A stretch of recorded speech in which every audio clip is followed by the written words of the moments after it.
What's up, guys? It's Patricia from TarantulaHeaven.com, and today we're going to talk about how to spot clean your tarantula's tank so that you don't have to clean it as often and you can keep your tarantula tank and enclosure looking beautiful and tidy. So if you're anything like me, you put a lot of effort into your tarantula's enclosure. Many of you have watched Spidey's rehousing and tank design video, which was a project and a half. I will link that below if you're curious. But anyway, so you guys probably also put a lot of energy and a lot of love, blood, sweat, and tears into your tarantula enclosures. And the nice thing about tarantulas, and one of the reasons that I really got into tarantulas, is because they're low maintenance for the most part. Like once you get everything set up and bought and put together, you can leave it alone for a really long time. Tarantula tanks really only need to be changed every 6 months to a year, sometimes even less if you're really maintaining it. And so as long as you don't get any sort of fungal or mold or like parasite like mites infestation, you usually don't have to do too much. You can leave it alone for quite a while. But one of the keys to making sure that you can go a long time without actually having to clean the tank fully again is just maintaining it and learning how to spot clean. And so in this video, I'm going to give a little tutorial and a few little tips about how I avoid having to clean Spidey's tank more than once a year. So the biggest things that you'll have to be aware of as far as tank maintenance are making sure that there's no uneaten food in the tank, or like removing those old food items, and also waste removal, so things like spider poop. Now, I think that tarantulas actually make things very easy for tarantula owners, and I know that this really depends on the kind of spider that you have, but in my experience and with the tarantulas I have and many other tarantula species is that they are very, very clean and very tidy. They will put their uneaten food in certain corners of their tank. They kind of make little garbage piles, and they will also choose to do their bathroom business in certain corners of their tank. Many tarantula owners say that their tarantula will only mess up one area of their tank, or they'll carry around their waste or make certain piles in certain areas of their tank, because they also enjoy a clean environment. And that is one thing that I love about tarantulas and I think is so cute and precious. So this makes your job really easy, because usually you won't have to search for any uneaten food items, because usually your tarantula has so kindly collected it for you already and it's just waiting for you to take out the trash. So the first thing is that you want to make sure that when you're spot cleaning, you're not disturbing your tarantula. You don't want your tarantula to freak out, escape, or run up your arm or anything like that. So of course this will really depend on what kind of tarantula you have. If you've got one of those fast moving ones, this might be entirely complicated for you, but my tarantulas are terrestrial tarantulas. They are very docile. Spidey right here in the back is a G-rosea, and my little Arizona blonde is also pretty docile and actually is usually just hiding underground, so I don't really have to bother them much anyway. But you want to make sure that you're not going to disturb your tarantula. So you want to clean the tank or a certain spot in the tank when they're not right next to it, because they might get spooked, or you want to kind of nudge them away with a paintbrush or something like that, or just wait until they move so that you're not bothering them. Tarantulas get stressed out very easily and they will freak out at like the slightest disturbance, and they don't know that you're trying to help them. They don't know that you're trying to clean their tank, and so you just don't want to have any mistakes or misunderstandings between you and your spider. Now, some tarantulas, I'm specifically referring to avics. Some tarantulas, I have heard that they are very messy. Some tarantulas actually shoot poop all over their tanks and all over their plants and everything pretty much. And so if you have a tarantula like that, you might have a harder time than I do, and you may have to actually spot clean many more times than I do. Your tarantula may also be a heavy webber, or like a tarantula that creates a lot of intricate tunnels. So that might also make your job as far as spot cleaning a little bit more complicated. However, it can be done. Just be more careful and mindful of your tarantula's behavior, their temperament, and how you're moving around the tank. For these tarantulas, you may want to use tongs and gloves and a bunch of other safety procedures as you spot clean the tank.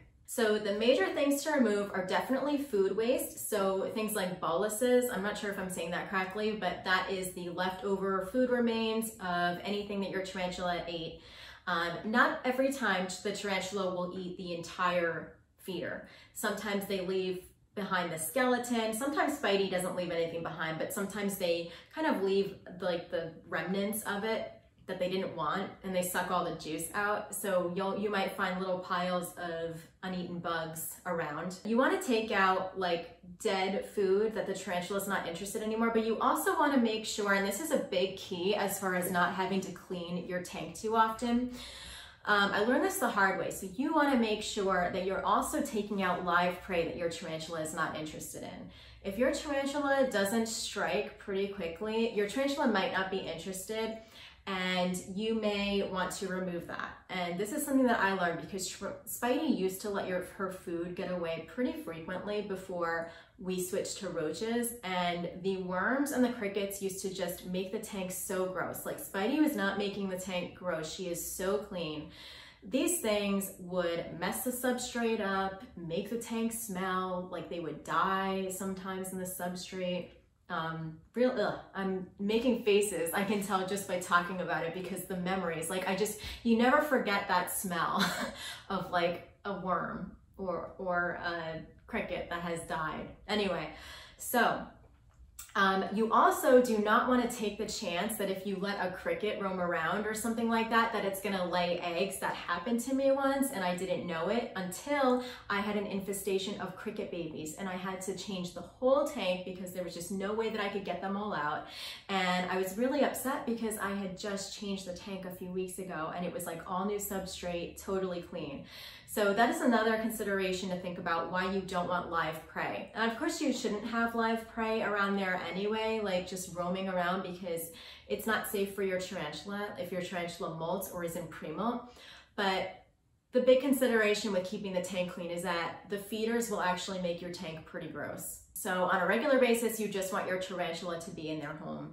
No feeders, no dead bodies, and no live feeders either. And then as far as bathroom waste, tarantula poop is pretty easy to clean, you know, of course, unless you've got one of those ones that shoot poo everywhere.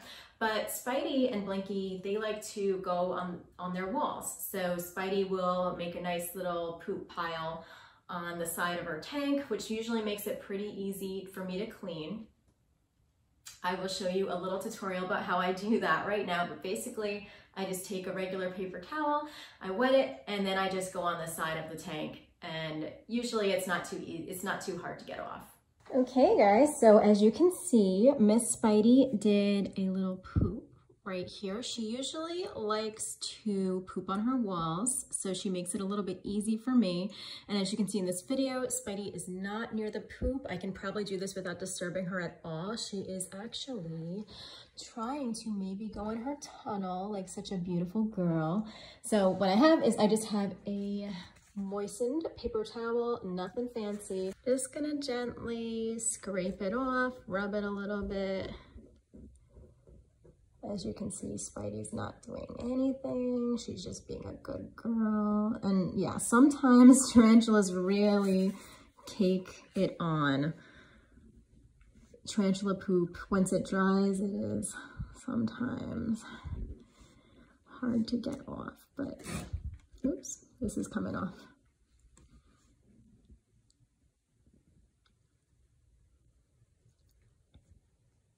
There we go. And because I don't want any wet substrate or any mold, I'm just gonna like double check to make sure it's all off and dry that spot. So yeah, no harm done. Spidey didn't even know. Anyway, that's how I do it. And you can do that with plants and other decor items too, the best that you can. And another thing you might have to clean fairly often, and you should anyway just to make sure it's fresh, but you might really have to clean the water dish quite a bit. If your tarantulas are like mine, they do a lot of things with their water dish other than drink. So Blinky and Spidey both like to throw dirt in their water dish, so I'm constantly cleaning it out and putting water back in there because they just don't want water. They want to make a bed in it, they want to throw dirt in it, and sometimes Spidey in the past has even pooped in her water dish, and I've heard that this is fairly common for tarantulas, especially like the terrestrial ones. So you might have to clean this water dish pretty frequently. But even then, it's pretty low maintenance because they're not going to do that all the time. Spidey can go sometimes a few weeks without throwing dirt in her water dish. Blinky can't. Blinky always puts dirt in their water dish, but right now they've gone a full 24 hours without putting dirt in their water dish. So we are slowly improving. And yeah, so you can also, another consideration to do is if you are overflowing the water dish or you have a tarantula that needs misting and things like that, you might have a little bit of a fungus outbreak or a little bit of mold. If it is caught early and it's not like infesting the tank, it's just in one spot, you might be able to spot remove that with pretty good success. So you can just take that spot out, dry it off, and hopefully it doesn't come back. I think the key is to get it early and make sure that it doesn't spread. And as long as you can spot remove things, you can usually get away with not cleaning your tank too much. I mean, you put a lot of effort into it. And so the key is that you want to make sure that it stays clean and tidy so that not only you can enjoy it and enjoy your hard work and looking at a beautiful tarantula enclosure, but I know that as tarantula parents, we all want to make sure that our spider enjoys it. And I'm sure that none of us want to change their tanks more than we have to because we know that it stresses them out. Another thing that I'd like to mention, which I've never done before, but another great thing that you can do to keep your tarantula's enclosure clean and also just functioning really well and in balance is to use things like isopods, springtails. These little critters actually help clean the substrate and keep things in balance. So things like mold, parasites, things like that, mites. So these creatures, especially if you have a bioactive enclosure, can be really, really helpful as far as helping you keep things clean. I myself have never used them. I'm very, very curious about it. So if you have, I'd be really, really interested in how you do it. So anyway, guys, that is how you can help your tarantula's enclosure stay clean and spot clean. It's really important, not only for your health of your tarantula, but also for keeping them calm and happy, happy. And also for you too. I know that sometimes for many of us, tank cleanings, especially if they're in a big tank like this, it is a project and a half. And so it's reducing your stress level, but also reducing the stress level of your tarantula. And also just making sure that things stay really nice and neat. Tarantulas love tidy enclosures. I know that Spidey certainly does. And so this just makes things more enjoyable for everybody. So I hope that this was helpful. If you have any tips for how you spot clean, or if you have a messy tarantula, please share how you keep things clean because I don't have that experience and I'd love to know how you might handle a tarantula that just makes a mess of their tank. So anyway, guys, I hope that was helpful. Thank you so much for watching and I will see you next week on Tarantula Tuesday. Take care. Bye.